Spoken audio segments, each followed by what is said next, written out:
Mahasiswa dari Fakultas Peternakan dan Fakultas Kelautan saling serang menggunakan bambu, balok, dan batu di dalam kampus Universitas Hasanuddin Makassar.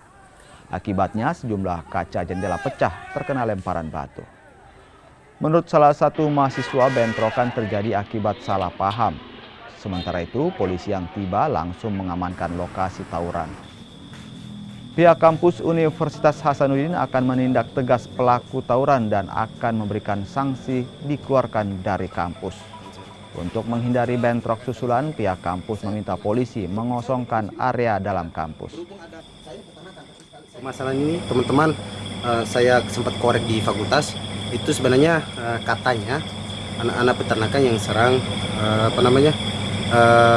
kelautan.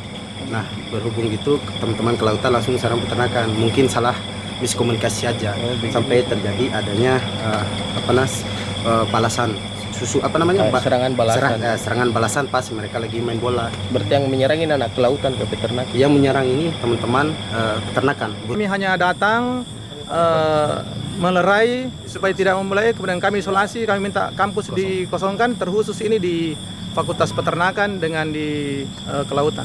Nanti kami akan lihat tetap yang melanggar peraturan akademik, termasuk yang merusak fasilitas, kemudian ada yang membawa senjata tajam, pasti kita akan tidak tolerir, pasti akan diancam karena memang sudah ada peraturan akademiknya. Pasti akan sampai bisa di drop out paling